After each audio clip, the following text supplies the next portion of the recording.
Ok, ya estamos iniciando oficialmente, ya se está grabando. Buenos días a todos nuevamente. Nuestra primera ponencia sería del doctor Marco Aurelio Ramírez Vivas. Doctor, me parece que está presente. Si le gustaría introducir su tema y presentarse en lo que yo le doy la autorización para compartir pantalla si es necesario.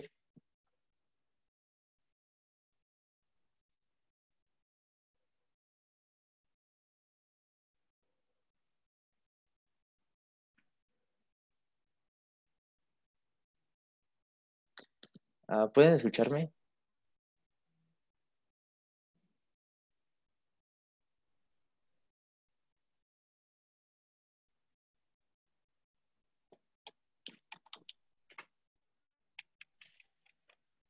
Bien, me parece que se escucha. Doctor, ¿nos escucha?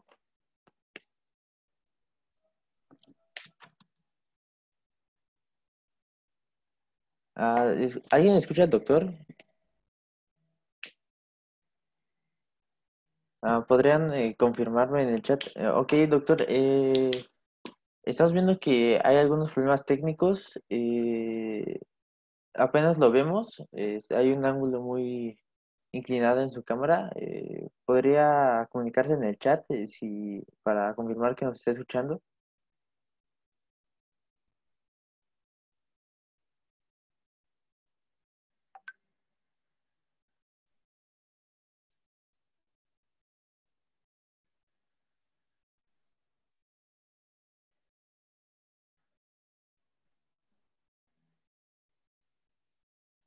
Doctor, me parece que algo pasa en la conexión. Apenas lo podemos ver, su cámara está congelada, bueno, su imagen está congelada. ¿Y no podría intentar apagar la cámara para ver si mejora la calidad del audio?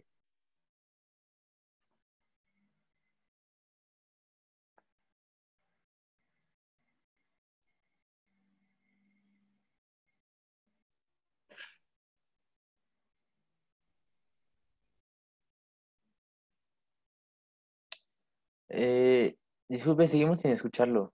¿Alguien lo escucha? Tal vez en mi conexión. ¿Podrían confirmarme en el chat?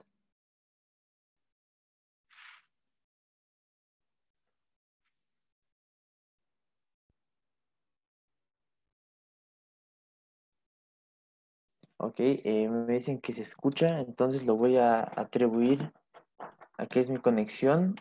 Doctor, si se gusta presentar, aquí, bueno, los espectadores lo están escuchando, sería una cuestión técnica mía, pero por favor inicie. Estaré iniciando a las 8:12 AM, entonces por favor.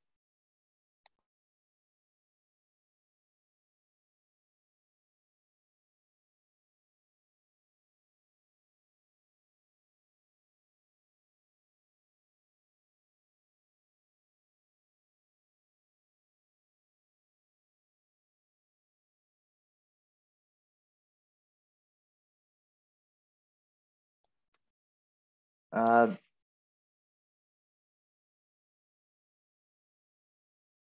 ok, me parece que hay una inconsistencia. Hay quienes lo escuchan, doctor, y quienes no.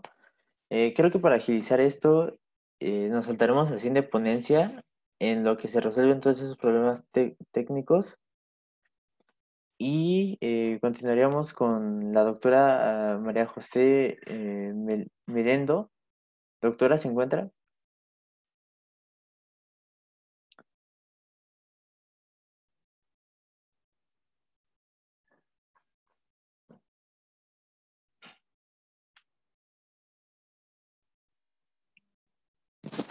Ok, me parece que estamos teniendo una sesión algo atropellada. Disculpen, ¿alguien podría abrir su micrófono y hablar solamente para confirmar la calidad del audio?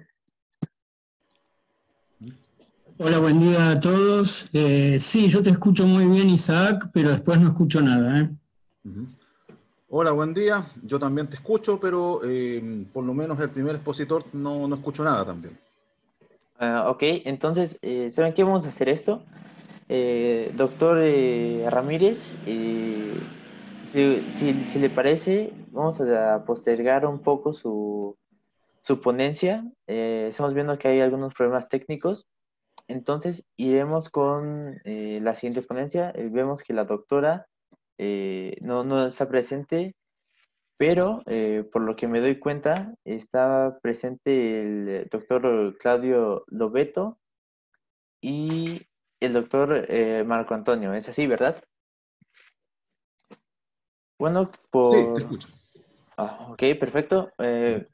Por cómo está el programa, me parece prudente que el doctor Claudio Lobeto inicie su ponencia. Doctor, si le parece presentarse e introducir su tema, en lo que yo doy la autorización para compartir la pantalla. Sí, gracias Isaac. Sí, voy a necesitar compartir pantalla.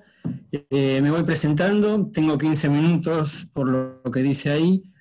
Aclaro, quién sabe, me tiene que retirar sobre el final o en algún momento entre medio y después volver, porque tengo en simultáneo una clase en la facultad, pero de cualquier manera voy a tratar de estar para la ronda de preguntas hasta sobre el final, pero por si me voy y vuelvo para dejarlo aclarado. Bueno, puedo comenzar con mi ponencia entonces. Así es. Bien. A ver, voy a habilitar el video también.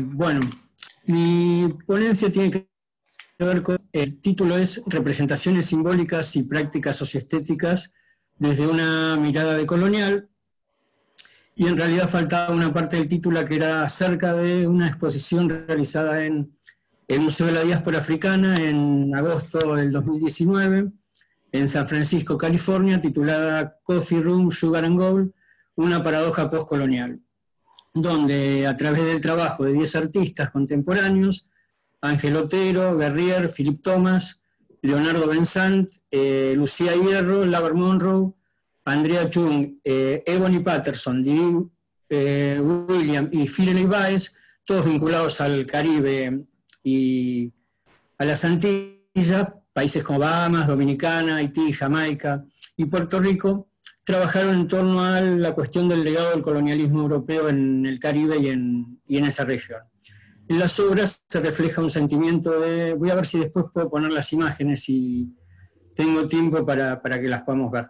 En las obras se refleja un sentimiento de reflexión del impacto justamente que tuvo el colonialismo, la dominación colonial capitalista en esta región, y donde café, ron, azúcar y oro apenas son algunas de las muestras de la cantidad de materias primas que fueron exportadas a los países centrales, para lo cual el trabajo esclavo indígena fue fundamental. Pero no solo hay una denuncia de justamente ese pasado colonial, sino que también se remiten a lo que sería problemáticas que siguen operando en la actualidad bajo un formatos más amigables, no confrontativos y podríamos decir multiculturales. La ponencia esta tiene que ver con interrogantes tales como cómo se sitúa frente al arte global, prácticas estéticas que suponen las memorias y las corporalidades ancladas en el Caribe afroamericano y en la cuestión de la negritud y la racialización. Y aquí debemos partir de la primera cuestión, que tiene que ver con la colonialidad del poder, esbozada por Aníbal Quijano, que incluye también las del saber, las del ser y las del ver, y que supera la cuestión de la dominación o de la mera distinción clasista para abarcar otras dimensiones como la raza y el género. Todo esto enmarcado en lo que fue el proceso de colonización expresado en la triangulación atlántica, Europa, África y América. El giro decolonial incluye decolonizar la estética, es decir, liberar el campo del arte de forma tal de encontrar marcos referenciales en los que los artistas, en este caso caribeños y afroamericanos, recuperan lo sensible, formas distintas de las corporalidades y sentires y saberes que involucran un pasado colonial y un presente también conflictivo, como hemos mencionado.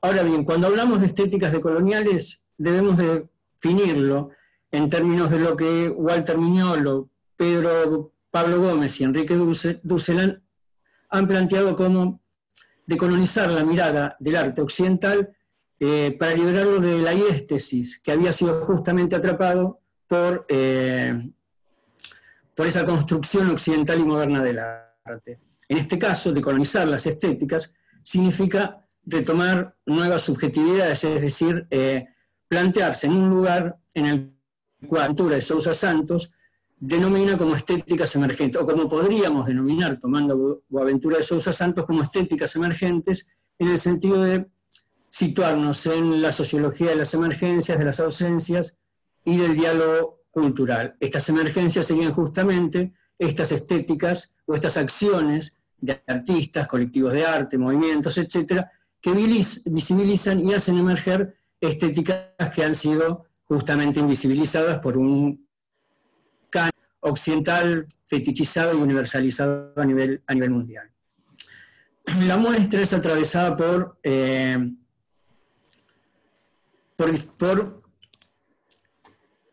tiempos y espacios míticos. Creo que ya se puede ver la pantalla, ¿no? Perfectamente. Bien.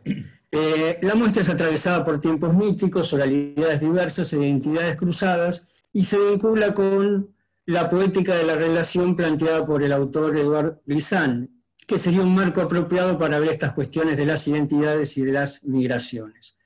Otra variable que también debemos tomar en cuenta es la construcción del discurso afro y caribeño.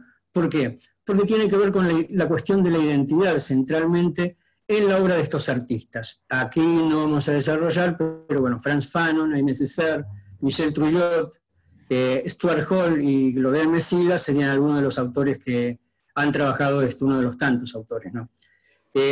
Si bien la región del Caribe tuvo su inserción en este modelo de la triangulación de la modernidad colonial capitalista, lo interesante es que tuvo particularidades propias en las que se hizo más visible la diáspora africana, que claramente también impactó en los Estados Unidos y Brasil, por mencionar otros dos países.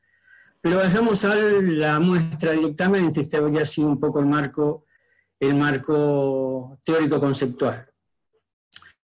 Como su nombre lo indica, el título de la exposición remite a justamente situarnos en un universo colonial en el cual esos cuatro productos sintetizan, como ya mencionamos, productos que históricamente se han producido y exportado desde el tercer mundo de esta región hacia los países centrales, o del sur global, por llamarlo de alguna manera, al norte global. Como señala el crítico de arte Eddie Chambers en relación a esta muestra, y la cito directamente, los significantes siempre presentes de la esclavitud y el colonialismo no tienen que buscarse más allá de la botella promedio de ron. Las etiquetas contienen representaciones artísticas supuestamente reconfortantes de escenas de plantaciones benévolas. A estas etiquetas declaran audaz y orgullosamente que el producto tiene un pedigrí de fabricación centenario, es decir, remite. No tenemos que especular mucho sobre qué tipo de personas estaban obligadas a hacer casi todo el trabajo. Y ahí termina la cita. En los artistas que trabajaban en esta muestra hay una cantidad de cuestiones como la búsqueda de lazos familiares, los interrogantes acerca de sus biografías personales, la búsqueda por develar de dónde vienen, hacia dónde van, desde dónde hablan, es decir, donde se cruzan los niveles de sus identidades construidas ficticiamente de lo nacional, junto con lo regional y hasta de lo global. En base a estas huellas, se van trazando memorias compartidas en experiencias biográficas, cuerpos comunitarios, emociones, rituales, ceremonias, etc., de manera tal que la centralidad ocupa, lo sensible ocupa lo central en estas obras, lo sensible, lo afectivo, ellos remiten permanentemente, que es el caso de Andrea Chung, una de las artistas, donde que plantea Madre de Trinidad y Padre Jamaiquino, donde su obra comenzó siendo investigando la familia y a las circunstancias que circundaban a la noción esta de las islas. Para Leonardo Bensant, el artista este que vemos a la izquierda, la situación tampoco es diferente. En su obra hay permanentes referencias a la obra de la diáspora africana y habla de múltiples narrativas y de mundos diferentes que incluyen diferentes lógicas. Él plantea trabajo de adentro hacia afuera, confiando en la toma de decisiones intuitivas y el compromiso de investigar experiencias profundamente personales de identidad, ascendencia, familia, comunidad y espiritualidad. Mientras que Guerrier, otro de los artistas, manifiesta que la suya es una historia particular formada por la familia, la educación, la migración y los barrios. Otro de los autores que también podemos ver, bueno, es esta obra de Ebony Patterson, del artista jamaiquina Ebony Patterson, donde figuras humanas, como podemos ver, emergen desde un fondo de colores, flores, texturas y plumas que contrastan la opulencia con la servidumbre, juega justamente con esa tensión en tiempos coloniales. Las botas, la sombrilla, los sombreros son un guiño explícito al espectador, al público, a quienes estamos viendo la obra, acerca de la racialización y el clasismo bajo la dominación colonial. Otra de las artistas, Lucía Hierro, que si bien trabaja y vive en un barrio latino en Nueva York, siempre emergen en sus obras cuestiones que tengan que ver con huellas, con marcas, con trazos de sus orígenes dominicanos. En esta obra, claramente, en general en todas las obras de Lucía Hierro, esta obra titulada Estética y Política, juega con o parte de una estética pop e instala una cantidad de cuestiones que tienen que ver con la vida cotidiana, donde ahí se cruzan otros dos aspectos a tomar en cuenta: la cuestión de lo femenino, de la mujer, del lugar de la casa, y la cuestión también de ese pasado que tiene, al que remite su vida cotidiana. Aquí retomamos un teórico, Achille Mbembe, quien se refiere al devenir negro del mundo, y donde las formas pasadas de la segregación continúan, como decíamos, en formas actuales, más disimuladas. Otro autor, Didier Williams, en este sentido, con estas formas disimuladas que decimos, refiere a cómo es que se vio él cuando llegó a Miami, cómo lo vieron en realidad, cómo él sentía que lo miraban, y utiliza justamente la visualidad para expresar esta sensación de cómo fue afectado en lo corporal. Lo que hace William es poner figuras que no parecen, no se sabe si son masculinas, si son femeninas, pero que dan cuenta de ese lugar en el cual él se sentía como algo, o era mirado de una forma que claramente lo remitía a su pasado haitiano.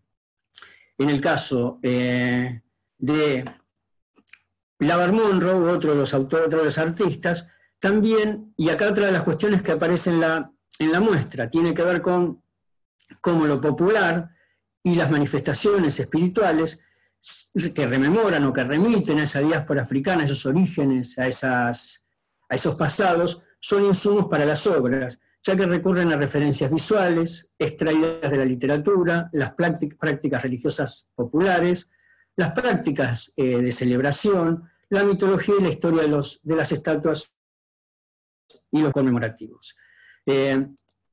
Bueno, quería mostrar este de Philip Thomas, donde El Paraíso del Chulo, la edición de las noches de Terranova, claramente, si ustedes lo pueden observar, juega un poco con la cuestión del género, y en el fondo las figuritas estas negras que se ven muestran de alguna manera, o alterna o manifiesta esta disputa entre lo que tiene que ver con esta cuestión de clase y con esta cuestión también del lugar que ocupa la negritud, como se ven en las figuras, con la posición de los blancos. Aquí se los ve jugando al golf, disparando en este caso, en esta figura, a alguien que levanta los brazos, es decir, que aparecen en sus obras, en todas las obras de todos los artistas, estas referencias a ese pasado postcolonial.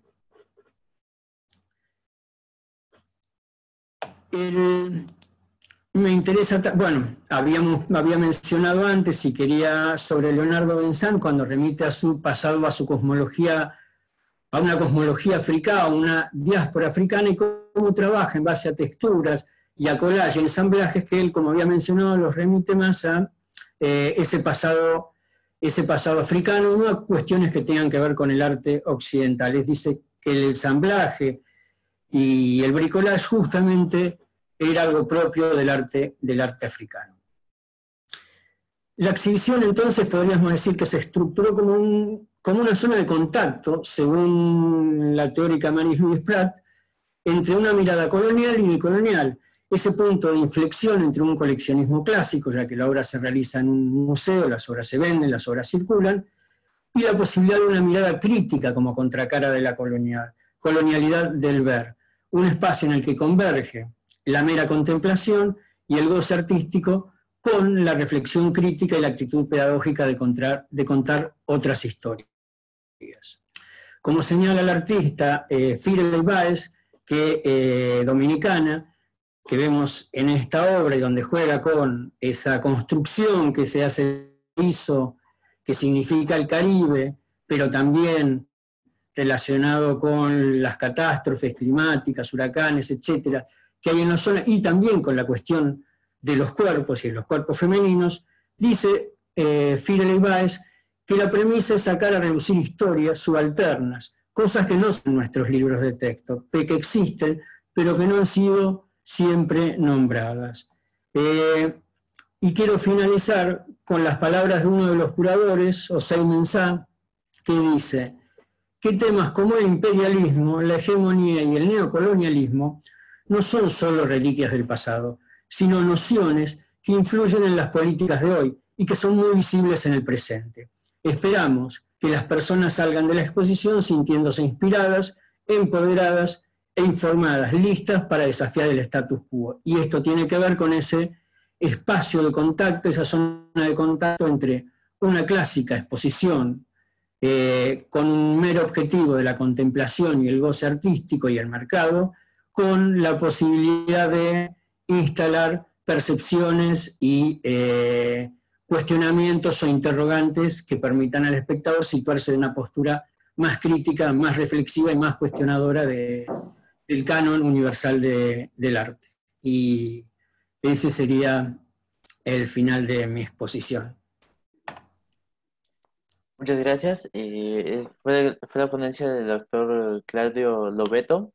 Una ponencia bastante interesante de la cual se pueden sacar de diversos temas, ya que la corriente de la negritud y la afrodescendencia son temas que hoy en día se siguen explotando en nuestra América, que no han sido lo suficientemente estudiados por diversas cosas, pero vemos que el doctor ya preparó una ponencia de la cual nos informa bastante a partir de la rama del arte. Le recuerdo que las preguntas son al final de todas las ponencias. Hay un tiempo específico para eso, por lo cual les recomiendo que anoten sus preguntas para después comentárselas al doctor. Aprovecho para hacer otro anuncio, y es que estoy subiendo la liga de la asistencia. Recuerden anotarse, es bastante importante. La voy a subir en una hora más por si alguien se conecta después, o por si alguien se desconecta y pierde la liga. La voy a estar subiendo cada hora. Bueno, y sin más, bueno, veo que se está conectando más ponentes. Les decía que por cuestiones de horarios cambiamos la organización de las ponencias. Sí van a tener su turno, pero ahora tocaría el turno del doctor Marco Antonio León. Doctor, si le parece presentarse e introducir su tema, en lo que yo doy la autorización para compartir pantalla. Sí, a ver, no, ningún problema. Sí, necesito compartir pantalla.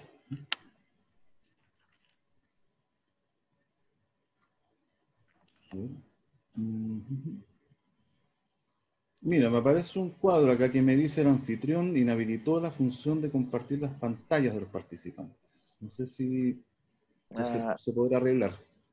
Sí, un segundo. En lo Sí. que arreglo ese problema técnico, ¿le gustaría presentarse e introducir su tema? Ya, perfecto. Bueno, bien, buenos días a todas y todos. Les hablo desde la ciudad de Chillán, en el centro sur de Chile. Bueno, veamos que se soluciona el tema de compartir pantalla, pero mi tema a presentar en estos acotados 15 minutos se titula Representaciones gráfico-narrativas de la normalidad, crímenes sexuales en medios impresos chilenos entre 1940 y 1963. ¿Qué es en concreto esta investigación? Lo que a mí me interesa es a través de, no solo de los medios impresos que circulan en Santiago y en otros lugares de Chile a mediados del siglo pasado, del siglo XX, me interesa puntualmente analizar dos revistas de naturaleza magacinesca que se llamaban Ercilla y Bea. La primera aparece en 1933 y la segunda, Bea, en 1939. Son revistas de circulación nacional, son revistas que apuntan o que se mueven dentro de la lógica de una sociedad de masas, son parte de la industria cultural, editorial y periodística también, que tiene bastante desarrollo en Chile entre la década del 30 e inicio de los años 70. Son revistas que se mantienen durante largos periodos de tiempo. De hecho, ambas revistas duraron hasta el año 2015. Así que se proyectaron más de 60 años respectivamente. ¿Por qué me interesa analizarlas? Me interesa en el fondo ver la construcción de realidad, las representaciones que estas revistas realizan durante la década del 40 hasta comienzos de los años 60, por un tema bien particular. Me interesa esa cronología porque es desde los años 40 cuando ambas revistas, que si bien son magacinescas y apuntan más o menos a públicos similares, aunque siempre la revista Ercilla apunta, digamos, a un público un poco más serio, a diferencia de la revista Bea, que tiende a ser más sensacionalista en cuanto a la adjetivación de sus textos y en cuanto a la presentación de fotografías o de imágenes. Ambas revistas a partir de la década del 40 comienzan a concentrarse en el tema de la crónica o de la nota roja, en el fondo de retratar o representar la violencia criminal. Y puntualmente, a mí me interesa el tema de los crímenes sexuales, en el entendido que para mí es una categoría que engloba los crímenes que se producen entre parejas hetero y homosexuales, que son bastante, digamos, llamativas y cubiertas también en la época, y cubiertas también de manera un tanto diferenciada por ambas revistas. Y llego hasta 1963, porque allí se produce el fusilamiento de un asesino, más conocido en Chile como el Chacal de Nahuel Toro, por la zona donde se produce, digamos, este crimen, y que es un caso bastante particular, que se recuerda hasta el día de hoy, porque es, hasta donde yo también tengo recuerdo y hasta donde he podido indagar, es el único caso en el cual explícitamente se logra una regeneración, una transformación de un asesino, de un hombre rural, que es catalogado como monstruo, como hiena o como chacal, con todos adjetivos a partir, digamos, de publicaciones como las que menciono, de estas revistas, sufre una transformación en menos de 3 años, que pasa, digamos, de esta categoría de monstruo a persona. ¿Por qué? Porque es una de las pocas personas Juan Pablo Cantón. dentro, digamos, del recinto penal, dentro de la cárcel, se regenera. Pero, lamentablemente, por su crimen, finalmente es condenado a muerte y fusilado. Y a pesar, digamos, de las voces o de los llamados para que esto no ocurra, ello no se concreta. Por eso cierro en 1963.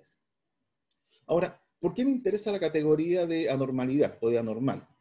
Porque es una categoría que utiliza bastante la prensa y las revistas, como en este caso chilenas, precisamente en este marco temporal. Hay otras categorías que apuntan a, por ejemplo, lo asocial o lo antisocial, pero la categoría de anormal siempre hace relación a un componente biológico bastante fuerte, que viene incluso desde fines del siglo anterior, desde fines del siglo XIX, que hace relación a la antropología criminal, ¿vale?, al positivismo criminológico, y que, a pesar de que, por supuesto, cronológicamente en el periodo que yo trato, se supone que a nivel académico son modelos criminológicos que ya están superados, mediáticamente siguen siendo potentes y siguen siendo importantes. Porque además están muy vinculados a la apariencia física de quienes cometen los crímenes. Ahora, lo que yo busco es una aproximación histórica y desde el construccionismo social. Me interesa cómo estas revistas representan y construyen una realidad para sus lectores. realidad que por supuesto es presentada como la realidad, va a decir, con un criterio de verdad absoluto. Por supuesto, no explicitándose, y de ahí la necesidad de analizar también estos casos, estos crímenes que se presentan, no explicitándose que se trata en el fondo también de producciones, de construcciones. Las noticias o las informaciones que se presentan sobre estos crímenes sexuales tienen una elaboración detrás que por supuesto no es explícita y no siempre es captada por los lectores. Vale decir, se buscan aquellos casos que efectivamente tengan connotación, que impliquen, digamos, una historia interesante de trazar, siguiendo al victimario o siguiendo a las víctimas. Hay intencionalidades y lógicas distintas detrás, digamos, de estas noticias, pero aunque son lógicas distintas, muchas veces son lógicas complementarias. Lógicas de carácter periodístico, de carácter editorial, de carácter ideológico, de carácter político y también de carácter comercial. En ese sentido, a mí me interesa concebir a estas revistas no solo como medios o como soportes impresos, suministradores de información, suministradores de contenido. A mí me interesa revisarlas metodológicamente desde una perspectiva, a ver, primero como un producto, como productos culturales, que están atravesados, como les señalo, por estas distintas lógicas. También, obviamente, como productos o como bienes materiales, porque son impresos, tienen diagramación, tienen fotografía, paulatinamente van incorporando el uso del color a medida que avanzan, por supuesto, las décadas. Buscan también, por supuesto, estar en el mercado, se tienen que vender, dependen del avisaje, de la publicidad, y, por supuesto, existe toda una composición al momento también de presentar estas noticias. Noticias que, y eso espero que lo podamos ver en las imágenes, a medida que avanzan las décadas, los discursos textuales y visuales que muestran estas noticias, por supuesto que van evolucionando. Y de hecho, lo que vemos a medida que avanza el tiempo, desde la década del 40 hasta comienzos de los años 60, es como, por ejemplo, la fotografía y el reportaje gráfico, el mostrar explícitamente las imágenes de muertes violentas, va ganando también terreno, digamos, en este ámbito. Entonces, a mí Disculpe, doctor, lo que me ha interesado... ¿tiene autorización para compartir pantalla? Ya, gracias. A mí lo que me ha interesado es centrarme en, básicamente, cómo a través de la información que se presenta de estos crímenes sexuales, como les digo, entre parejas hetero y homosexuales, se puede lograr una aproximación a los roles de género, a las relaciones de pareja y a los modelos de conducta que la época en el fondo está pauteando o que le interesa fijar o que le interesa reforzar. Eso es lo que me interesa ver. A ver, veamos cómo nos va con... Ah, ahí, perfecto. A ver. Ajá, ok. Listo. Esas son las revistas a las que me refiero. La primera, Ercilla. Ambas, a ver, tienen un formato bastante manejable para la época. Son revistas que se compran en un kiosco, están pensadas o apuntan a un público de clase media, escolarizado, o sea, que ya tiene, digamos, la capacidad para poder leer y escribir, que tiene también una cierta capacidad de consumo. Ambas revistas, obviamente, en el periodo que les menciono, por supuesto van cambiando sus precios, pero esos precios son bastante accesibles, incluso en periodos de inflación, que a todo esto, por supuesto, ese periodo cronológico entre el año 40 y el 63, tiene, digamos, bastantes periodos de inflación en la historia económica chilena. Si ustedes ven, elegí estas imágenes porque les muestra un poco de manera, digamos, selectiva el perfil de ambas revistas. Ercilla, que insisto, también cubre la nota o la crónica roja, y Vea, que tiende a ser más sensacionalista desde la portada en adelante, mostrando, en el caso de a la izquierda a la derecha, perdón, de su pantalla, mostrando ya el rostro de un cadáver, una madre, digamos, tienden, ambas revistas, pero especialmente Vea, tiende a usar mucho el tema del melodrama. Miren, lo que yo hice fue seleccionar algunos casos. Yo hice, digamos, una revisión completa de ambas revistas, desde, digamos, que se inician hasta comienzos de los años 70. Y en dicha revisión seleccioné algunos casos que me podían, o que me parecían, perdón, más a propósito como para poder compartirlo. Dichos casos, a ver, desde mi punto de vista lo que hacen son dos cosas. Por una parte, me ayudan a mostrar un poco la evolución y el protagonismo que va logrando el reportaje gráfico y el discurso visual que va a hegemonizar en el fondo muchos de estos reportajes, en donde progresivamente va siendo más que el texto. En este caso, ustedes ven todavía, a mediados de los años 40, digamos que en este reportaje todavía el texto sigue siendo protagónico, aunque la fotografía también ya va apareciendo. ¿Por qué me interesan estos casos? A ver, la maté por celos. La fotografía de la izquierda de ustedes es de la revista Vea, y Vea presenta este crimen como un crimen en el fondo por temas de celos. Una pareja, el hombre, mata a la mujer, supuestamente por un tema de celos, porque ella, digamos, también le recrimina constantemente a él el hecho de que tienen problemas económicos y que él también tiene un alcoholismo bastante pronunciado. Ahora, eso, digamos, no es novedad para el tema, digamos, de quienes cubren normalmente la Crónica Roja. Pero ¿cuál es la diferencia? Que la revista Arcilla, que es la imagen de la derecha, complementa esta información que después va a retomar Vea, en donde, a ver, la muerte no es necesariamente por los celos que se entenderían.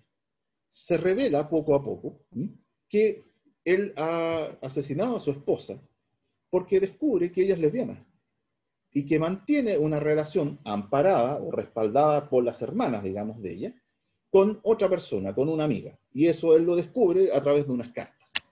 Entonces, lo que me llama la atención es que este asesinato es presentado en términos de que finalmente el victimario aparece como la víctima. ¿Y por qué?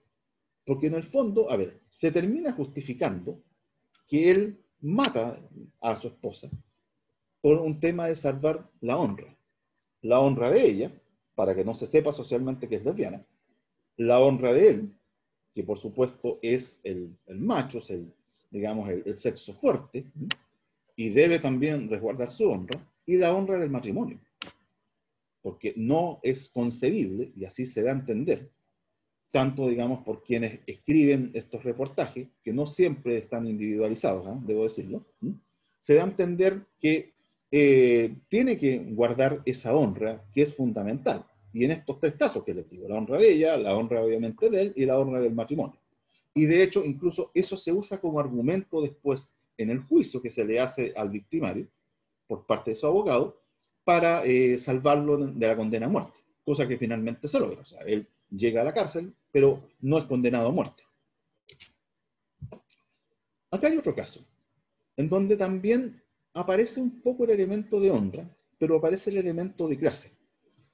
Ella, María Carolina Gil, en 1955 se junta en un conocido hotel del centro de Santiago, la capital de Chile, a reunirse con su amante. Ella es soltera, él está casado, y han sostenido una relación durante bastantes años.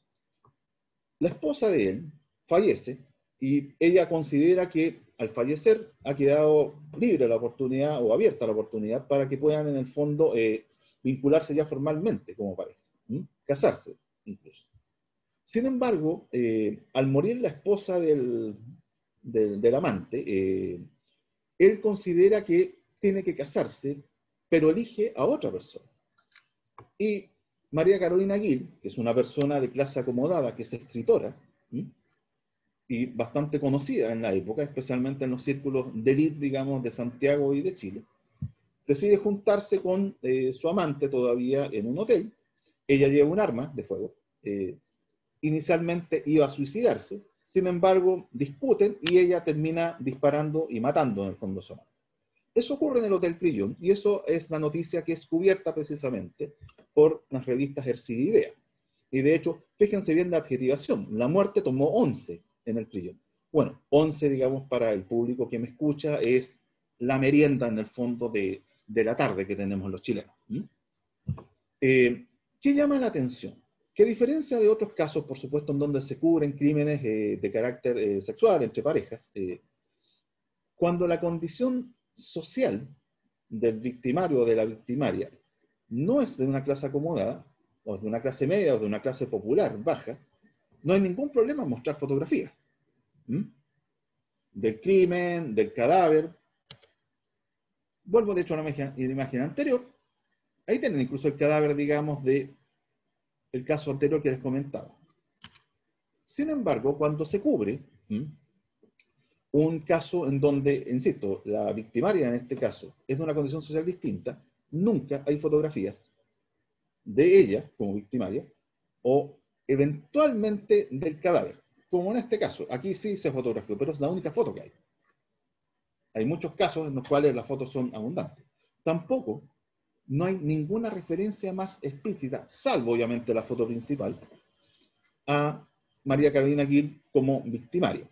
De hecho, normalmente los reportajes lo que van a hacer es, por supuesto, informar de este crimen, pero destacar su calidad de escritora.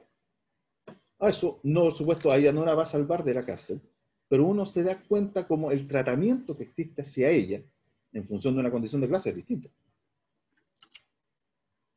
En este caso, por ejemplo, ocurre lo que os menciono. A ver, la revista Vea especialmente la denomina el crimen de la fábrica, que ocurre en el año 58. ¿Y qué es lo que pasa? En el fondo, un matrimonio de condición media-baja, por darle alguna designación, tiene problemas en su relación, él trabaja en una fábrica de hilados, de hilo, y producto, digamos, de su trabajo, y en una discusión, él tiende a ahorcar a su mujer con uno de estos hilos, y la mata. Por supuesto, el caso es cubierto ampliamente por estas fotografías que ustedes ven aquí, del cadáver, digamos, de la víctima, y después también de la lamentación de los familiares, de los hijos. Pero lo llamativo es que, si bien se cubre el crimen, tanto las fotografías como finalmente los textos apuntan a excusar un poco el grado de violencia que el victimario, que el esposo en este caso, ha cometido. ¿Y por qué? Porque ella es no solamente la argumentación del esposo, sino también incluso de vecinos o de familiares, porque a esta revista les encanta, digamos, recabar testimonios de todos lados, muestran que ella siempre tenía como una actitud soberbia, arrogante, de mostrar que tenía más cultura que el resto. La catalogan de histérica, y de hecho, producto de eso, incluso la revista trata de justificar de que, claro, se cometió un crimen, pero el crimen se justificaba por eso, porque ella en el fondo está tomando un papel que no corresponde, y se hace notar, ¿eh? Y el papel que no corresponde es que ella no puede hacer notar que tiene más cultura o más educación que su marido, porque ella tiene que respetar a su marido. O sea, también hay un tema implícitamente de que él la mató defendiendo su honra obviamente masculina.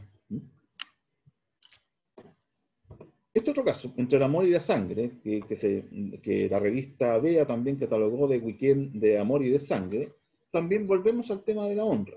Esto ocurre en un campo cercano a Santiago, en donde entran 4 personas a este campo un día en la noche, 3 hombres y una mujer. La cuidadora de ese campo o de ese predio ve esta situación, al día siguiente descubre el cadáver de la mujer envuelto en una colcha, en una frazada, y obviamente notifica esto a las policías. La cobertura que se hace de este crimen, primero apunta a cuestionar la honra de la mujer. ¿Por qué una mujer entra sola con 3 hombres? Se especula incluso que entran a tomar, a emborracharse, y que lo que le pasó fue en buena medida por culpa de ella. Sin embargo, y eso es lo bueno o lo llamativo que tienen estos reportajes, es que como muchos de ellos tienen proyección más de un día o más de una semana, porque ambas revistas eran semanarios, tratan de mantener la historia vigente y van entregando detalles, por supuesto, cada semana. Y en esa entrega de detalles se va descubriendo que el cuerpo presenta en el fondo muestras de que no solamente fue golpeada, sino que ella también se defendió. Y por supuesto el discurso inicial de esta mujer culpable, de que le pasó lo que le pasó por su culpa, se termina transformando en una víctima, efectivamente, porque no pudo defenderse de estos 3 hombres que probablemente la llevaron ahí obligada, maniatada, también se especula eso, y ahí la mataron. O sea, también hay una transformación ahí en el discurso que existe basado en la honra femenina. Ahora, un poco esto también apunta a lo que les decía, el caso del chacal de Nahuel Toro, Jorge del Carmen Valenzuela, que mata, digamos, en agosto de 1960, en, insisto, la zona centro-sur de Chile, a una mujer que no es su esposa, pero es su pareja, digamos, momentánea, y esa mujer además tiene 5 hijas, producto, digamos, de otras relaciones. Él, en un arrebato de producto del alcohol, las mata y las mata de manera muy salvaje. Las mata a hachazos, a piedras, les rompe los cráneos, a un bebé lo aplasta, digamos, con el pie, que, bueno, no voy a mostrarlo obviamente por un tema, digamos, de no difundir el morbo, pero es un poco lo que está acá abajo. Esta foto en sus momentos también fue ampliada y circuló con bastante, digamos, facilidad, lo que muestra también otros códigos de otras épocas. Hoy día, digamos, si un medio hiciera esto en Chile, se llena de demandas. Disculpe, ¿Por qué me doctor. interesa? Porque ven Por cuestión de ustedes cómo... tiempo, le tengo que pedir que concluya lo antes posible. Le queda un minuto. Ya, gracias Isaac. Sí, estoy terminando. Vengo a mostrarles cómo va evolucionando y cómo va cobrando, como les digo, mayor protagonismo, efectivamente, la fotografía sobre los textos. ¿Mm? De hecho, acá tienen lo que les decía al comienzo, muestran cómo está esta transformación del personaje. Ahora, para terminar, en función del tiempo que tengo, ¿qué es lo que me interesa destacar? Que finalmente estos reportajes gráficos sobre crímenes sexuales lo que hacen es mostrarnos estos modelos de conducta, de lo normal, lo anormal, lo correcto, lo incorrecto, lo bueno y lo malo. Porque, por supuesto, estas personas que no defienden su honra, estas personas que tienen una ambigüedad sexual, como lesbianas o como gay, hay muchos, digamos, reportajes también sobre eso, o que no son capaces de mostrar claramente los roles de género, que es el hombre el que manda y la mujer la que tiene que obedecer, son catalogados y adjetivados siempre como situaciones o personajes anormales. ¿Y por qué me interesa esto? Porque estas construcciones de realidad que realizan las revistas, estas representaciones sobre, insisto, los roles de género, las relaciones de pareja y los modelos de conducta deseables o esperables para la época, a mi modo de ver, ayudan a tributar en el fondo a un imaginario social basado en una dualidad, basado en esta concepción binaria, insisto, de lo bueno, lo malo, lo normal, lo permitido y lo no permitido. Creo que es una aproximación interesante, histórica y necesaria desde mi disciplina para adentrarse en el mundo social de un periodo específico del siglo XX. Solo decir esto. Muchas gracias. Gracias a usted, doctor. Sin duda fue una ponencia muy interesante, que se puede sacar mucho tema. Créame que estuve atento todo el tiempo. Qué bueno. Me encantó, debo de decirlo. Por cuestión de tiempo lo tuvimos que cortar, pero espero que no se haya perdido Sí, mucha no te de la preocupes, no entiendo. información. No entiendo. Ok, ahora es el turno de la licenciada Jennifer Caroline Olivera Souza. Buen día, graduada, por favor, voce puede comenzar.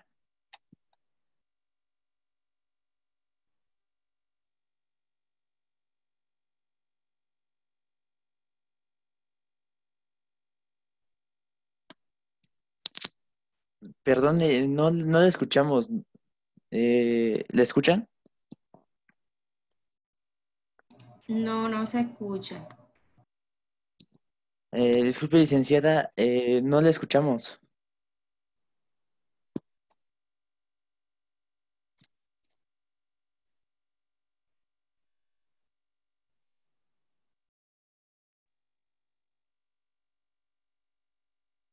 No, no.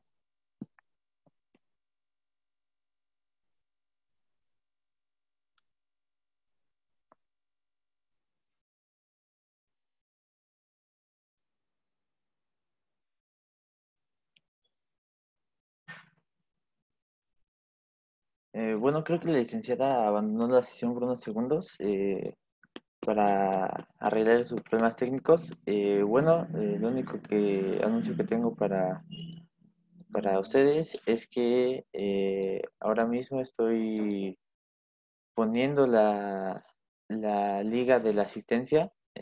Me parece que la envié en privado la última vez, pero ahora es público. Entonces, recuerden, es bastante importante contestarla. Licenciada, ya la vemos.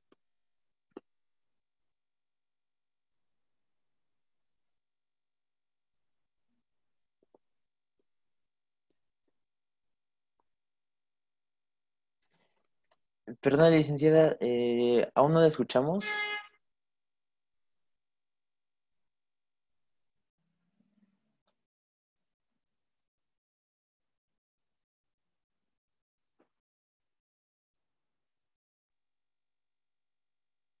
No, disculpe, en la esquina inferior izquierda, en el micrófono, en las opciones, ponga en configuración de micrófono y sube el volumen.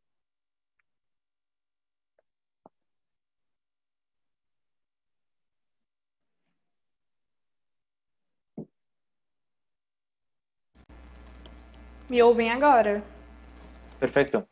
Perdão, desculpa o problema técnico. Bom dia a todos. Meu nome é Jennifer, como o Isaac apresentou. Meu espanhol ele é muito, muito ruim, então minha apresentação vai ser em português, mas eu vou tentar falar de forma clara, mais devagar, para vocês compreenderem. Eu vou só apresentar aqui a tela.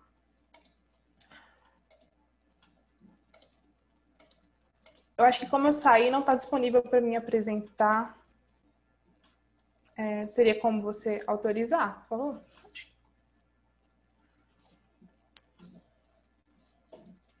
Obrigada. Ya tiene autorización. Graças.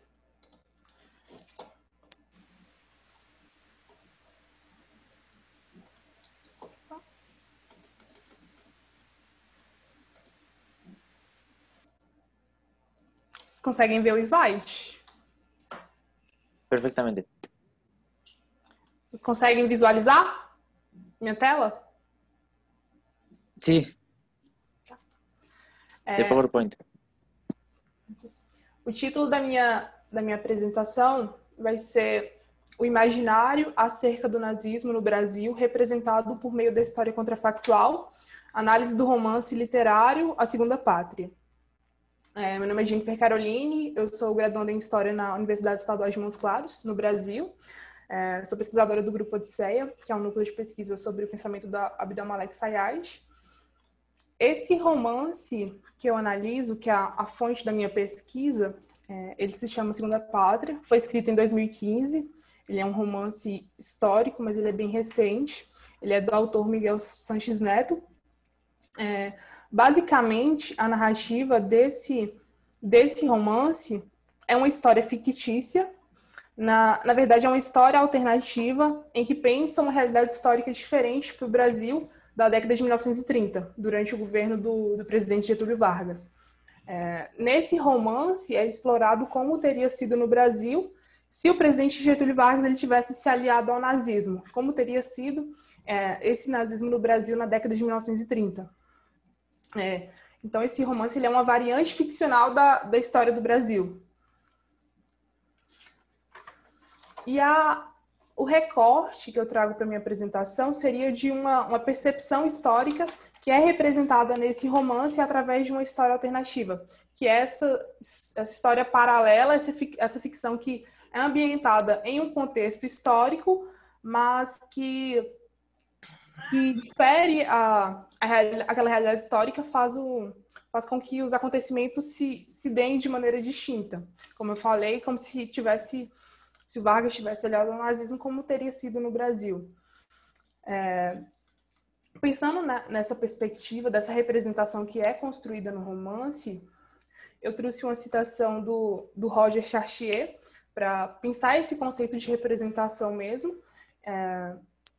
Eu não vou ler a citação, como ela é muito longa, eu acho que não ficaria muito, muito claro para vocês entenderem, pela questão do idioma.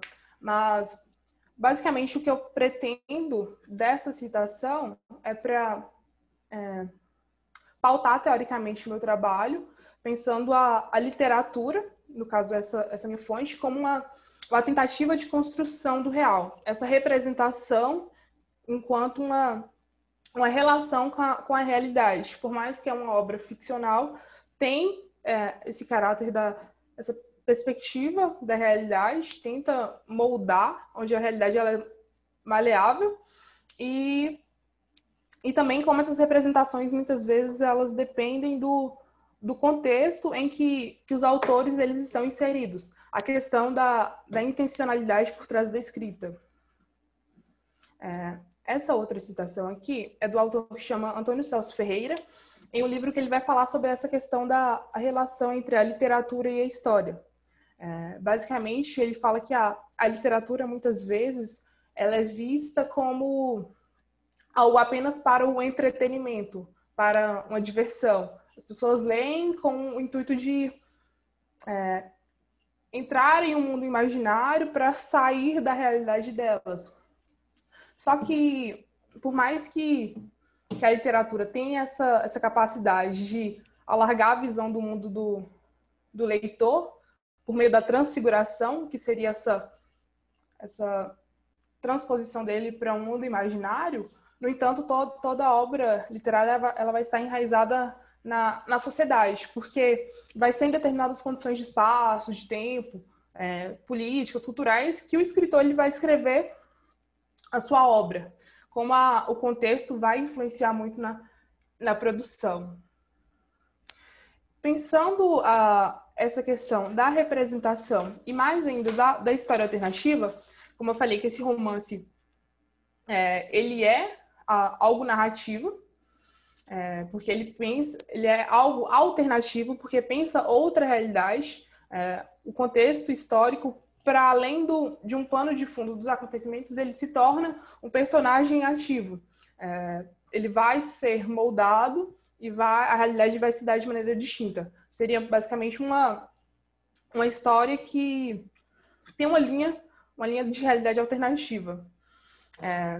Essa questão desse romance, que eu analiso na minha pesquisa, enquanto uma narrativa de história contrafactual, eu falei que ele narra uma história alternativa para a década de 1930, né, durante o governo do Getúlio Vargas, e explora como teria sido se tivesse havido uma aliança com o Terceiro Reich nazista. Pensando nessa questão, e se, essa autora que eu trouxe aqui, a Daniela Andrade, ela fala que muitas vezes a gente despreza essa expressão. E se? Será que algo teria acontecido? Será que poderia ter sido possível? A gente despreza essa expressão porque muitas vezes a gente já indaga que como não foi possível, como não aconteceu, não vai ter relevância para a gente pensar. Só que ela vai falar que se o fato da gente imaginar como algo teria sido diferente, fosse, na verdade, um grande indício, uma grande oportunidade de entendermos como funciona o nosso próprio presente.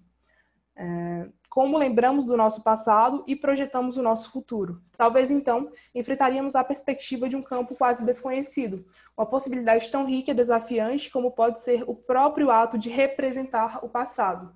Seria essa questão da história alternativa, como eu falei, que constrói uma representação fictícia, mas em um contexto histórico que aconteceu. Basicamente, essas narrativas, elas pressupõem que determinadas situações históricas teriam sido de maneira diferente e nessa questão da linha alternativa.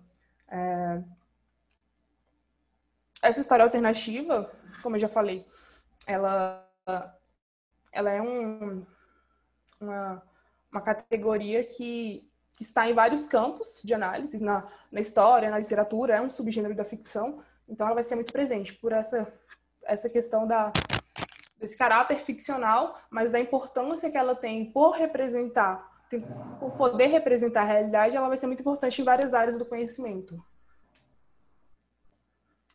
E essa representação histórica, que pretende ser construída nesse romance, né, como eu falei, que apresenta uma sociedade varguista, que teria sido ativamente colaboradora com o nazifascismo, só que para além da representação que esse romance constrói da realidade da década de 1930, uma representação histórica que distorce aquela realidade, a questão da linha de história alternativa, né? Essa narrativa ela pode ser vista como um espelho para a gente pensar a sociedade atual brasileira, que cada vez mais a gente percebe como sendo racista, autoritária e mais ainda a cultura de ódio que está muito impregnada atualmente no Brasil. eu trouxe essa outra citação aqui, que vai falar que, apesar de geralmente criar caminhos diferentes no passado, cabe perceber que a história alternativa produz discursos que referem-se à própria realidade em que a obra foi produzida, portanto, abordam muito mais o presente do que o passado, e parte da realidade vivida do momento histórico que projetou-se o futuro, prezando por uma coisa: o conhecimento, um pouco cortado, o conhecimento de que qualquer momento e números passados não realizados ainda estão vivos conosco. Essa questão da história alternativa, que pode falar muito mais sobre o presente do que o passado que ela tenta representar, partindo dessa questão, eu entro na questão do imaginário acerca do nazismo no Brasil. Como é pensada essa possibilidade, essa plausibilidade de um sucesso nazista no Brasil, mais ainda atualmente. Eu trouxe aqui uma citação do Hilário Franco Júnior para pensar esse contexto de imaginário, a definição que eu uso para minha interpretação, que imaginário seria um sistema de imagens que exerce função catártica e construtora de identidade coletiva, ao aflorar e historicizar sentimentos profundos do substrato psicológico de longuíssima duração. Ou ainda mais sinteticamente, imaginário é um tradutor histórico e segmentado do intemporal e do universal.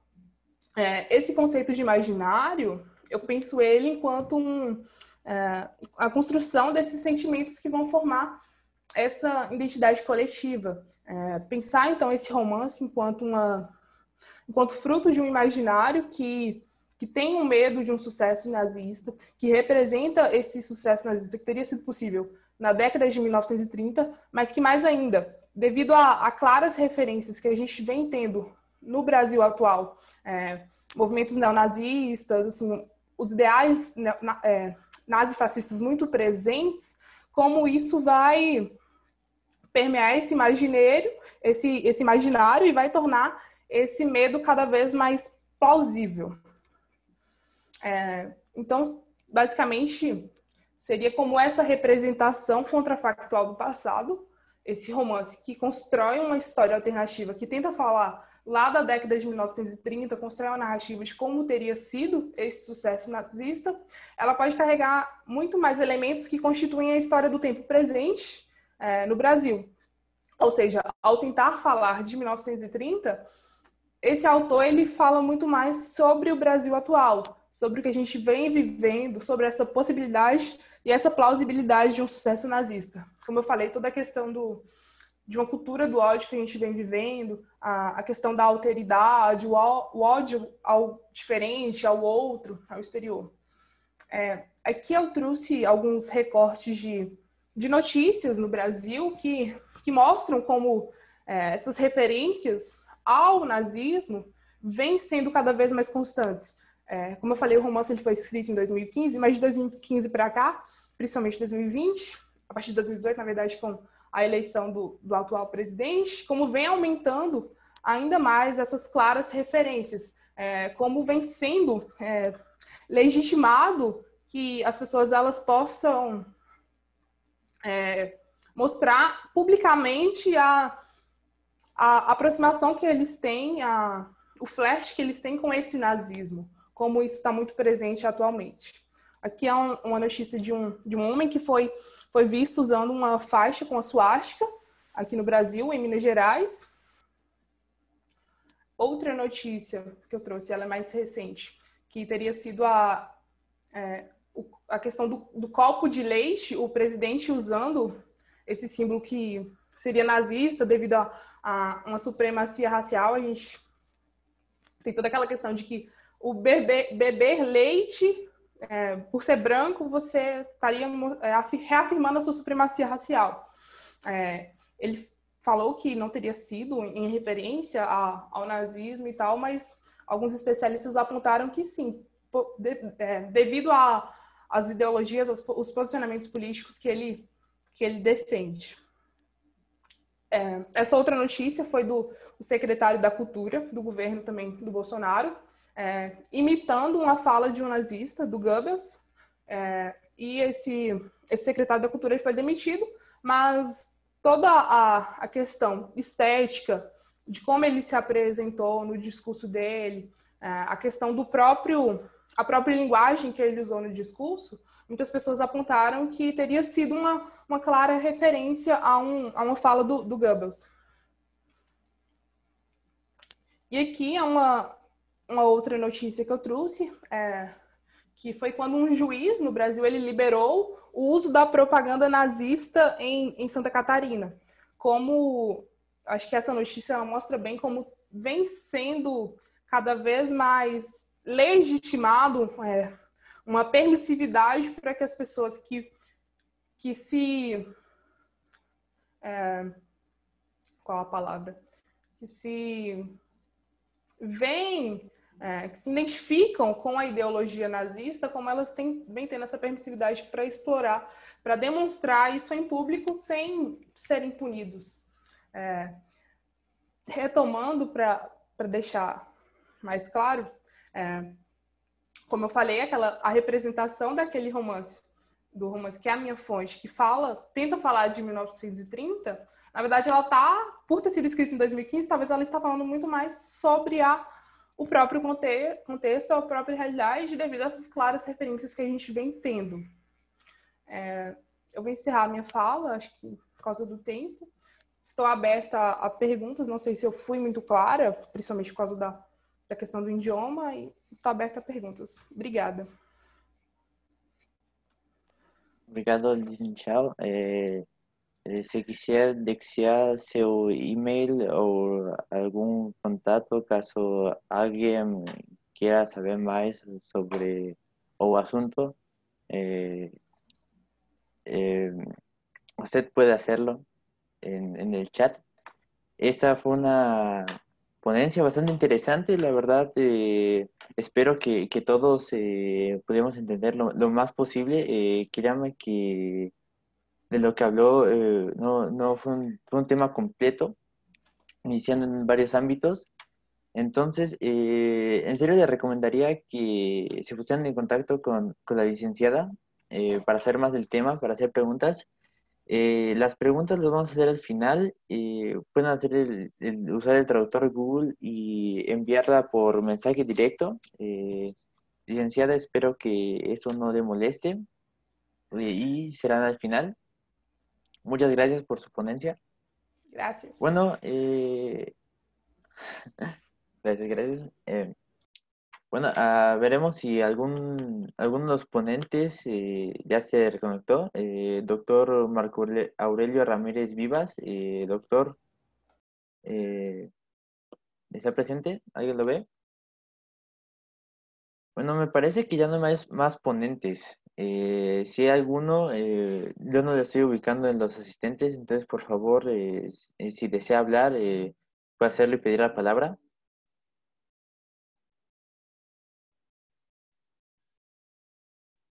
Bueno, está bien, creo que aquí concluiremos la sesión de los ponentes. Ahora tocaría la parte más nutritiva en las ponencias, según yo, que serían las preguntas hacia los ponentes. Ponentes, ustedes igual pueden preguntarse entre ustedes. Creo que las expresiones de todos fueron bastante interesantes y nutritivas, entonces podría ser una sesión bastante larga, para lo cual tenemos tiempo. Si alguien quisiera comenzar, ponga un punto en el chat y yo le daré la palabra.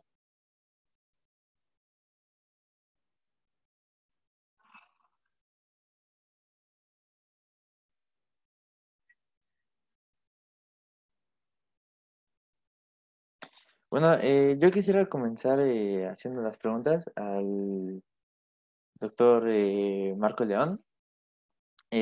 Su ponencia en sí es acerca de la nota roja y cómo se construye cierta visión para los lectores acerca del mundo. Entonces mi duda es esta. Usted mencionó que era para un público hasta cierto punto letrado. Entonces, si estos reportajes tenían, por así decirlo, un fin que fuera más allá de exponer alguna situación violenta, o se quedaba ahí en exponer la situación violenta para quienes pudieran consumirlo o quienes estuvieran interesados para el morbo. ¿Y cómo es que esta exposición afectó, bueno, esta exposición afectó a las futuras revistas de este ámbito, las de nota roja, aquí las conocemos así como de nota roja? ¿Tuvo alguna repercusión en el periodismo o en el ámbito de la nota roja? Ya, ok. A ver, por lo menos, a ver, en el periodo que abordo, que es el principal periodo de desarrollo de estos medios impresos, de diarios que se autocatalogan como serios, de diarios que son catalogados como sensacionalistas, de revistas también que se autocatalogan como serias y de revistas que son catalogadas de sensacionalistas, porque hago notar esta diferencia, digamos, la catalogación de sensacionalismo normalmente es atribuido, no es algo que se asuma, salvo en muy pocos casos. Lo que ocurre es que al momento de abordar la crónica o la nota roja, tiene como una estructura más o menos similar que, a pesar, por supuesto, del paso de los años, del cambio de las décadas, y de, por supuesto, el perfeccionamiento técnico a nivel de la resolución de la fotografía, de cómo cambia la diagramación y cómo se incorpora el color, que no es un elemento, digamos, superficial en este tipo de reportaje. A pesar de que existen esas transformaciones, hay un modelo, una forma de presentar la información que se mantiene. ¿Y se mantiene por qué? A pesar del cambio de las décadas, porque se demuestra, digamos, o así lo perciben los editores o los dueños de estos medios, se demuestra que la permanencia de ese modelo asegura lectores, asegura la venta, por ende, de la revista, y asegura que esa revista siga, digamos, presente en el mercado. En ese sentido, claro, uno podría, desde los ojos de hoy día, decir de que estas revistas se quedan solamente en el morbo, que es mostrar, qué sé yo, fotos de cadáveres, de personas destrozadas, de niños, de mujeres, de ancianos, de adultos, etc. Pero algunos de ellos podríamos decir que tienen, digamos, una intencionalidad mayor de eso. A ver, a diferencia del caso mexicano, que ha sido estudiado bastante, digamos, desarrollo, tanto por Pablo Picato como también por otros autores, que es Alberto del Castillo, estoy acordando ahora, el caso chileno no tiene, digamos, grandes investigaciones sobre la temática específica de la crónica roja. Yo sé que, de acuerdo con las investigaciones de Picato en México, en su Historia Nacional de la Infamia, que acaba de ser traducida ahora al español, claro, él presenta en el fondo las notas rojas como una forma de cuestionamiento también a las autoridades, al poder. En el caso chileno, tú puedes ver eso, pero no es algo tan explícito. Y a veces tampoco no es algo que logre, digamos, efectos concretos. Y te pongo, digamos, un ejemplo al respecto. El mismo caso del Chacal de Nahuel Toro, de Jorge del Carmen, el último caso que mencionaba. Cuando él se regenera en la cárcel, cuando pasa de ser un monstruo a transformarse en una persona, o al menos así es cubierto mediáticamente, claro, está el interés, el morbo de ver esa transformación. Pero a pesar de que se transforma, eso no lo libera en el fondo de la sentencia que finalmente lo condena a muerte. Y a pesar de que existe una campaña, no solo por estas revistas, sino también por otros medios de la época, para tratar de que finalmente se indulte a Jorge del Carmen Valenzuela, esa campaña no resulta. Y finalmente termina siendo ejecutado. Pero aparte de esa campaña mediática, lo que existe, digamos, también como intencionalidad mayor, es un cuestionamiento a una legislación penal que se considera obsoleta, que se considera, digamos, poco acorde con los tiempos, y que entre ese atraso, entre ese atavismo, está el hecho, por ejemplo, de mantener en un Chile que se supone que ya es distinto, el Chile de los años 60, un Chile muy influenciado por las teorías desarrollistas y de crecimiento económico, se supone que mantener la pena de muerte es un atavismo para un país en el fondo que quiere desarrollo, que quiere crecimiento, que quiere reforma. Sin embargo, a pesar de todo esto que te comento, la pena de muerte no logra en el fondo ser derogada. Hay un cuestionamiento hacia ella, pero no logra ser derogada. En el caso chileno, la pena de muerte recién se deroga a comienzos del siglo XXI. Entonces, si bien en caso chileno los medios tienen influencia, generan por supuesto opinión pública, generan consensos como también provocan conflictos, no logran llegar a ese nivel, digamos, aparte del cuestionamiento, pero no logran llegar al nivel de transformación o de derogación de determinadas leyes. En ese sentido, claro, retomando tu pregunta, ahí podríamos decir que van un poco más allá del morbo, pero en muchos casos se quedan solamente en él. Lo que pasa es que, y esto yo lo he dicho en otros lugares, la prensa o las revistas sensacionalistas tienen una lógica que no es la lógica que a veces uno esperaría. Es decir, hay mucho de cambio a nivel técnico, pero hay mucho de permanencia a nivel de modelos, de cómo se narra o de cómo se presenta la información. Y la información no solo textual, sino también visual. Así que eso es lo que podría indicarte. Muchas gracias, doctor. Bueno, si alguien más quisiera hacer una pregunta que se desprenda de la participación del doctor o que sea relacionada o ponente, doctor Claudio, si quisiera complementar con algo, tienen la libertad de hacerlo. ¿Pueden seguir haciendo más preguntas?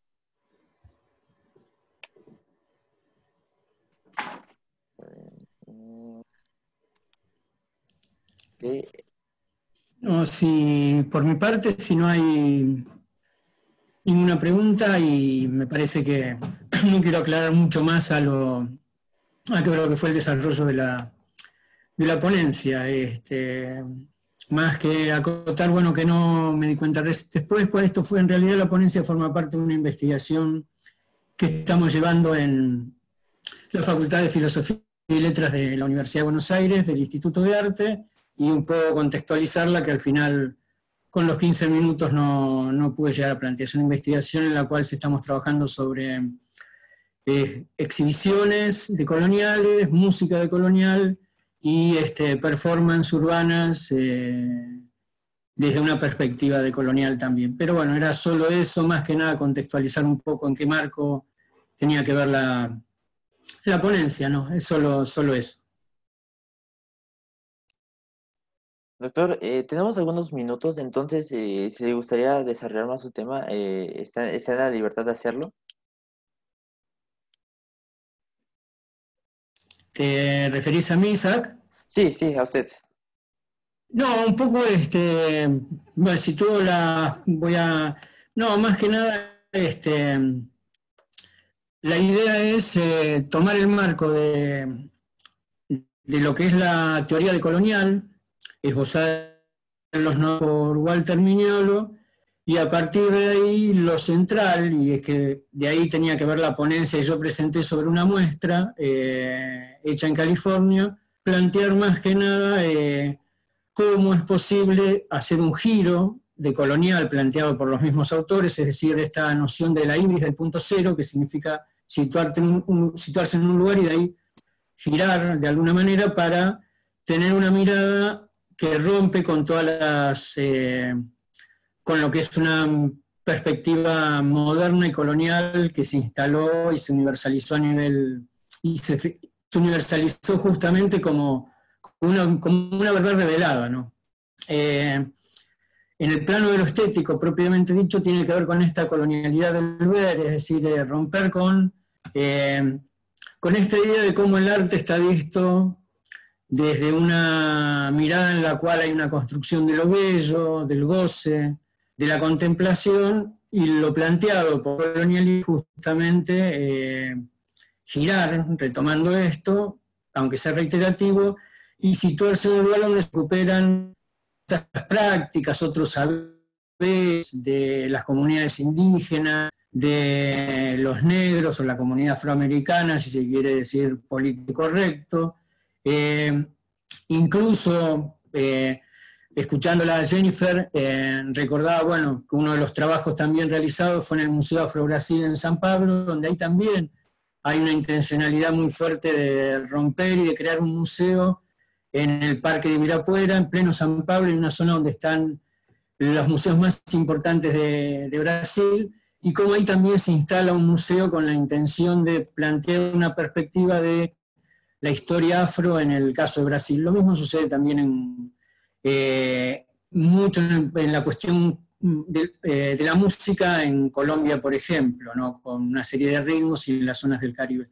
Pero lo central, y para cerrarlo, es más que nada esta idea de que lo decolonial de alguna manera sería como no una superación, pero una forma diferente de entender la teoría no, planteándola más allá de la teoría postcolonial, de la teoría sistema mundo, de los estudios culturales, en el sentido que se retoma lo que es la existencia más que la resistencia, es decir, el existir, el ser, el sentir, el saber, lo corporal, la memoria, la oralidad fundamentalmente, es central en este tipo de perspectivas estéticas decoloniales, ¿no? Eso es lo único que quería plantear, ¿no? Para cerrarlo directamente.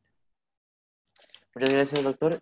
Bueno, con esta participación que acabo de tener, me preguntaba si estas estéticas decolonialistas, perdón, se oponen, los estándares se oponen a las estéticas europeas que se enseñan en las universidades. ¿Se opondrían o simplemente tomarían otra tangente? No, la verdad que la pregunta es muy interesante. Yo por cuestión de tiempo no la desarrollé, pero ahí hay un autor, uno de los teóricos más importantes, Enrique Dussel, argentino, creo que radicado en México, que él plantea 7 hipótesis para la liberación de la estética, para liberar la estética de esta construcción en la cual lo prima lo bello, etcétera, etcétera. Pero lo interesante que él plantea es que habría 3 momentos. Un primer momento en el cual es el momento de la colonización y de la colonialidad del verbo, donde está la idea de que el arte solo existe en el occidente europeo, que está a dar Estados Unidos, obviamente, no del todo, pero bueno, va Estados Unidos en los 60, a partir de la mercantilización del arte, se instala como un centro mundial del arte, pero siguen siendo Europa y Estados Unidos. Es más, si uno pregunta, o cuando uno ve cuál es la historia universal del arte, o les pregunta a uno cuál es su artista preferido, no va a salir del campo de lo europeo y a lo sumo de algún artista estadounidense, pero muy poco, la mayor parte son europeos. Como si el resto, las terceras partes no existen. Puede aparecer por ahí alguna Frida Kahlo, puede aparecer ahí un Siqueiros, puede aparecer una Tarsila Amaral en Brasil, o un Berni, o un León Ferrari en Argentina, pero en general se menciona como la historia del arte occidental. Dussel lo que plantea es que este primer momento es el de la colonialidad, donde nada se discute. Un segundo momento en el que aparecen estas estéticas decoloniales, o estas estéticas alternativas, es decir, se recupera lo africano, se recupera lo indígena, se recupera el feminismo, los sectores populares, las clases trabajadoras, donde ahí se trata de dar vuelta a esto, y donde se contrapone esto que vos planteabas de la estética moderna, de la estética europea, del arte europeo, el arte europeo y universal, no solo europeo, ¿no? Y un tercer momento en el cual ya este arte occidental coexiste con las estéticas, pero en un plano de igualdad, es decir, habría un primer momento de positividad, un segundo momento de negatividad y un tercer momento dialécticamente en el cual se recupera, por ejemplo, la obra de artistas universales o reconocidos, por llamarlos de alguna manera, que son los que han sido todo el arte europeo que conocemos, pero en el segundo momento es como que irrumpe con mucha fuerza la idea de esta forma de mirarlo de colonial, pero sí, tomando tu respuesta, se contrapone en un momento, pero después claramente debe coexistir en una igualdad de condiciones. Muchas gracias por su interesante respuesta. ¿Cómo desarrolló esto? Si no le molestaría, ¿podría escribir en el chat el autor que mencionó? Sí, cómo no, Isaac. Bueno, aquí le hicieron una pregunta a la licenciada Olivera, y la pregunta es, ¿cuáles serían las principales pautas que configuraron la percepción de la realidad en la literatura? Su respuesta fue el contexto de producción de la obra por la plausibilidad que estamos teniendo en Brasil de las tendencias nazifascistas. Lo real no sería el contexto histórico que el autor busca representar, sino el contexto en el que él mismo vive. Intenta representar el pasado, pero la percepción de la realidad dice mucho más sobre el presente. Como ven, una respuesta bastante completa, concisa, clara, corta y concisa. Y les comento eso porque en verdad fue una ponencia que vale la pena entender y analizar a detalle, por lo cual le invito a la licenciada a que si quiere ponga un contacto, un email o algo para que quien quiera saber más acerca de su ponencia la pueda contactar y se pueda ampliar la difusión de lo que usted dijo. Bueno, ya la acabo de poner. Espero que se pongan en contacto con ella. En verdad, lo repito, fue una ponencia que valió la pena, al igual que todas las que hoy se presentaron, por lo cual también invito a los demás ponentes a poner algún contacto o alguna referencia, si es que así lo desean, para que se pueda seguir con este diálogo a pesar de que la sesión se acabe. Bueno, esta es una pregunta general. Licenciada, espero que me entienda. Voy a intentar mandársela en el chat lo mejor traducida posible. Pues, con respecto a la conformación de la realidad de nuestra sociedad, ya sea en un conjunto territorial a nivel nacional o uno local, ¿cuáles serían los factores que influirían más en esa concepción y cuáles serían los medios en los cuales se representan? Esa es una pregunta general. Para quien quiera responder primero, por favor, solamente ponga un puntito o tome la palabra. Vou tentar responder. Não sei se vocês estão me ouvindo. Me ouvem? Sí, sí. A questão, acho que o avanço cada vez mais desses ideais no Brasil e tal, acho que, como eu citei, vem sendo... Não sei se foi bem essa pergunta, vou tentar responder como eu entendi. A gente vem tendo uma legitimação muito grande. Eu acho que principalmente pelo presidente que a gente tem tendo, assim, que ele claramente prega uma cultura de ódio, e por ele ser uma figura pública que está no poder, ele acaba legitimando, dando uma permissividade para as outras pessoas, né, as pessoas comuns, que também têm essa vontade de expressarem o ódio delas, que se apoiam nesses ideais neonazistas, neofascistas, né, como eles veem nessa figura do presidente uma figura legitimadora. Se ele pode, eles também podem. Eu acho que isso vem contribuindo cada vez mais para o crescimento dessas tendências no Brasil. E quanto a... Acho que não sei se você perguntou da perspectiva na literatura, como é representado, nesse romance eu vejo que o autor, além dele tentar falar sobre a realidade que ele está inserido, quando ele fala sobre essa possibilidade do nazismo no Brasil, no livro também é muito presente a questão do racismo, né? E isso tem sido muito presente na nossa sociedade, como ele tem uma aproximação com os leitores. O leitor se sente identificado com esses medos. Eu não sei se foi bem essa pergunta, se eu fui muito clara.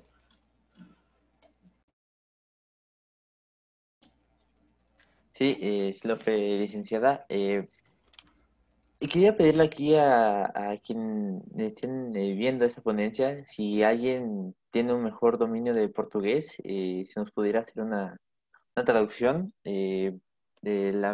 Yo no podría hacerlo de una manera muy correcta, entonces me voy a abstener de poner palabras que nos han dicho. Bueno, con esto también les digo que las ponencias se van a subir a la página del seminario de Facebook. Si me dan unos segundos lo voy a colocar para que puedan buscar esa ponencia y entenderla, ponerla más despacio o buscar ayuda de alguien que tenga un dominio de portugués bastante aceptable para que puedan entender todo lo que acaba de decir la licenciada. Bueno, ¿tienen más preguntas? ¿Alguien tiene una pregunta? ¿Ponentes tienen alguna pregunta para sus colegas o algún comentario que quisieran hacer?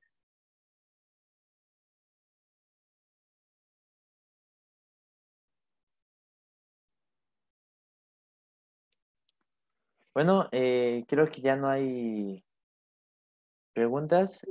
Solo si me dan unos segundos para colocar la liga de la página de Facebook en donde se van a poner todas eh, las exposiciones y concluiríamos rápido. También para volver a colocar la liga de de la asistencia, todo en unos segundos.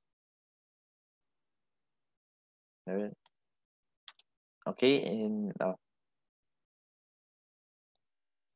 ¿se ven? En la liga que acabo de subir, esa es la página de Facebook. Y de nuevo les recuerdo que la asistencia es importante, entonces la vuelvo a colocar. Esa. Bueno, para concluir este seminario, estamos haciendo una nueva tradición en esta modalidad a distancia, de hacer una selfie diagonal captura de pantalla. Entonces, si pudieran abrir sus cámaras para que todos salgamos y que no digan que no vinimos. Bueno, entonces, ya saben, tal vez es algo tarde para desayunar, pero nunca es tarde para sonreír. Entonces, ahí va. Tres. Una, dos, tres.